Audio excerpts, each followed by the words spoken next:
اعوذ باللہ السمیع العلیم من الشیطان الرجیم بسم اللہ الرحمن الرحیم لا یکلف اللہ نفسا الا وسعها لها ما کسبت وعلیہا ما اکتسبت ربنا لا تؤاخذنا ان نسینا او اخطانا ربنا ولا تحمل علینا اسرا کما حملته علی الذین من قبلنا ربنا ولا تحملنا ما لا طاقت لنا به واعف عنا واغفر لنا وارحمنا انت مولانا فانصرنا علی القوم الکافرین۔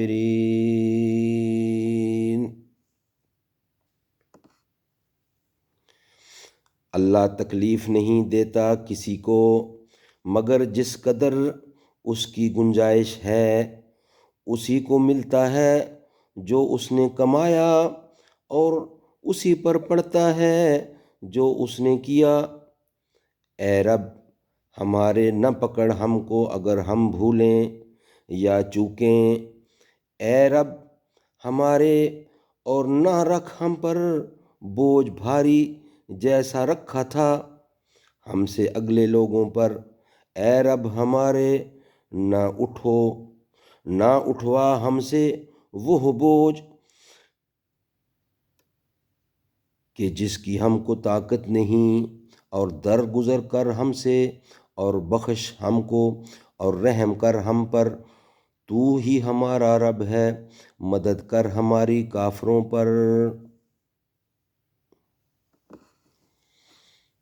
اول آیت پر حضرات صحابہ رضی اللہ کو بڑی پریشانی ہوئی تھی۔ ان کی تسلی کے لیے یہ دو آیتیں آمن الرسول اور لا یکلف اللہ نفسا نازل ہوئیں، اور اب اس کے بعد ربنا لا تؤاخذنا آخری صورت تک نازل فرما کر ایسا اطمینان دیا گیا کہ کسی صعوبت اور دشواری کا اندیشہ بھی باقی نہ چھوڑا، کیونکہ جن دعاؤں کا ہم کو حکم ہوا ہے ان کا مقصود یہ ہے کہ بے شک ہر طرح کا حق، حکومت اور استحقاق عبادت تجھ کو ہم پر ثابت ہے، مگر اے ہمارے رب اپنی رحمت و کرم سے ہمارے لیے ایسے حکم بھیجے جائیں جن کے بجا لانے میں ہم پر صعوبت اور بھاری مشقت نہ ہو، نہ بھول چوک میں ہم پکڑے جائیں، نہ مثل پہلی امتوں کے ہم پر شدید حکم اتارے جائیں، نہ ہماری طاقت سے باہر کوئی حکم ہم پر مقرر ہو۔ اس صورت پر بھی ہم سے جو قصور ہو جائے اس سے درگزر اور معافی اور ہم پر رحم فرمایا جائے۔ حدیث میں ہے کہ یہ سب دعائیں مقبول ہوئیں، اور جب اس دشواری کے بعد جو حضرات صحابہ کو پیش آ چکی تھی اللہ کی رحمت سے اب ہر ایک دشواری سے ہم کو امن مل گیا، تو اب اتنا اور بھی ہونا چاہیے کہ کفار پر ہم کو غلبہ عنایت ہو، ورنہ ان کی طرف سے مختلف دقتیں دینی اور مختلف دقتیں